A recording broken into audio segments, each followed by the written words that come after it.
इस संसार में केवल ब्रह्म सत्य है। पुत्र, पिता और पत्नी आदि रिश्तेदार वास्तव में हमारे अपने नहीं हैं। ये सब ऋणानुबंध के कारण हमें मिलते हैं।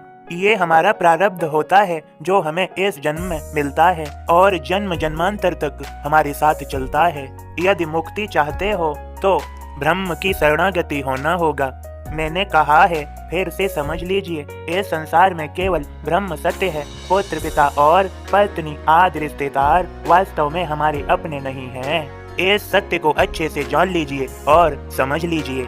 सदा याद रहे, जब तुम यहाँ नहीं थे तब भी मैं यहाँ था, और जब तुम यहाँ हो तब भी मैं यहाँ हूँ, और जब तुम यहाँ नहीं होगे तब भी मैं यहाँ रहूँगा। मैं अजर अमर अविनाशी हूँ और समस्त पंचभूतों में बेसुके चराचर में व्याप्त रहकर अनंत भी हूँ। मेरी भक्ति करने वाले मुझे सहजता से प्राप्त हो जाते हैं और वे मुझ में एक हो जाते हैं। उनका शरीर उनका कार्यकाल पूरा करता है और उनकी आत्मा सदा मुझ में लीन रहकर मुझ में एकाकार हो जाती है।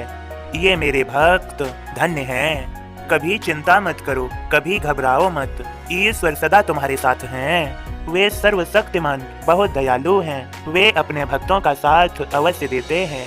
ईश्वर रूपी माला जपो, मन कभी विचलित नहीं होगा। और अब मेरे बोध को सुनो और समझो। ओम साईं राम बाबा का बोध इस प्रकार है। संतों की कही सामान्य बातें भी भविष्य की ओर इशारा करती हैं। साईं दर्शन के लिए जो भी शिरडी जाय, साईं अनुमति के बिना वापस घर न जाय। साईं सम्मत बिना अगर शिरडी से लौटे, विघ्न वापसी में पड़े फिर शिरडी लौटे। साईं आज्ञा लिए बना शिरडी से प्रस्थान, राह जनी हो जाए या संकट कोई आन। तात्या कोते एक दिन निकले हाट बाजार, मस्जिद के बाहर खड़ा तांगा था तैयार। साईं रुकने की कहें वह हड़बड़ी मचाय, घोड़ा बिच के राह में तात्या जी गिर जाय। दीक्षित जी व नूल कर जब शिरडी से जाय, भोजन को पर गाँव करो श्री साईं कह जाय।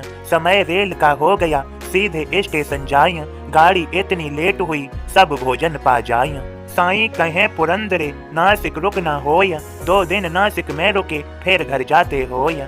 साईं की छोटी बातें अर्थपूर्ण ही होय, जो भी करे उपेक्षा दुख वह पाते होय। ओम साईं राम बाबा के सभी भक्तों, बाबा का संदेश बस इतना ही। सभी प्रेम से बोले ओम साईं राम, जय साईं राम।